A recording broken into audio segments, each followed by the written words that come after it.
अरे ओ कालू, उठ जा, सूरज सर पर आ गया है।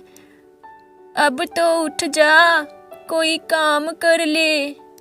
तेरे पिताजी तो मुझे छोड़कर चले गए और तुझे मेरी छाती पर मूंग दलने के लिए पीछे छोड़ गए।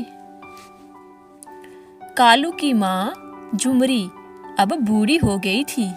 कालू को उसकी जरा भी चिंता ना थी। कालू खा पी कर पूरा दिन घर में ही सोया रहता था। उसे घर के काम का कुछ पता ना था।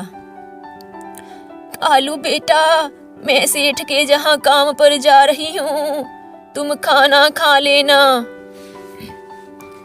फिर झुमरी सेठ के जहाँ काम पर चली जाती है। वो उल्लू सेठ के खेत पर काम करती थी। झुमरी, इस खेत की अच्छे से गुड़ाई कर दे, मुझे कोई शिकायत नहीं चाहिए। जी मालिक, मैं अच्छे से काम करूंगी, आपको शिकायत का कोई मौका नहीं मिलेगा। झुमरी पूरी मेहनत से खेतों पर काम करती है। तभी उधर से मीनू चिड़िया गुजर रही थी। वो झुमरी के पास आती है। अरे चाची, इतनी धूप में खेत पर काम कर रही हो, कालू को भी साथ में लाना था, वो आपकी काम में कुछ मदद कर देता। अरे बेटी मीनू, क्या बताऊं, कालू तो मेरी बात सुनता ही नहीं है, बस पूरा दिन घर पर ही सोया रहता है। मुझे तो हर समय यही चिंता लगी रहती है कि मेरे बाद कालू का क्या होगा। उसे तो 2 वक्त की रोटी भी मांग कर खानी पड़ेगी।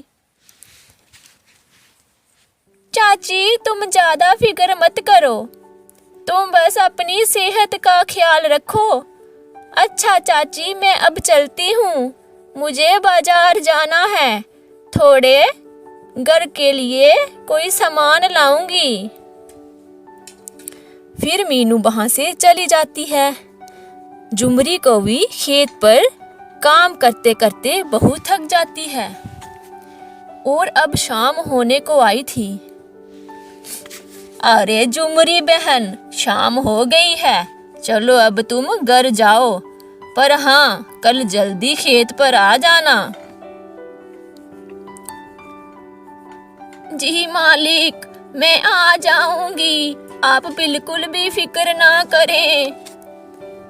फिर झुमरी वहां से घर की ओर आ जाती है। आज वो बहुत थक गई थी। घर पहुंचते ही वह बिस्तर पर पड़ जाती है और ना ही खाना खाती है। उधर कालू भी घर पर नहीं था। वो गांव की गलियों में आवारापंती करता घूम रहा था। उसे तो अपनी माँ की कोई फिक्र ना थी। उसे पता था जब वो घर जाएगा तो उसे खाना मिल जाएगा। जब कालू घर पहुंचता है तो देखता है उसकी माँ तो उसके आने से पहले ही सो गई है। ये क्या, आज तो माँ मेरे आने से पहले ही सो गई और मुझे खाना भी नहीं दिया। ठीक है, मैं भी सो जाता हूँ। फिर कालू भी सो जाता है, पर कालू को तो खबर ना थी कि उसकी माँ तो बहुत बीमार है। अगली सुबह जब कालू की नींद खुलती है तो वो देखता है कि घर तो सुनसान है। उसकी माँ तो सुबह जल्दी उठकर काम करने में लग जाती थी। फिर वो माँ के पास जाता है और उसे उठाने लगता है। अरे माँ, आज उठना नहीं है, देखो कितनी देर हो गई है, तुम कुछ बोल क्यों नहीं रही? कालू जब कंबल हटाता है तो देखता है उसकी माँ तो मर गई थी। फिर कालू जोर जोर से रोने लगता है। उसके रोने की आवाज सुनकर पड़ोस के कुछ पक्षी भी उसके घर आ जाते हैं।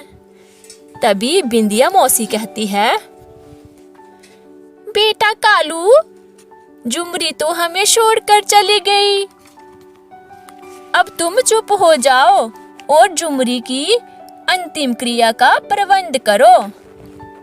फिर कुछ पक्षी इसमें कालू की मदद करते हैं और झुमरी का अंतिम संस्कार करते हैं। अरे कालू बेटा, अपना ख्याल रखना, मैं अब जा रही हूँ, जो होना था वो तो हो गया। अब कालू बिल्कुल अकेला हो गया था।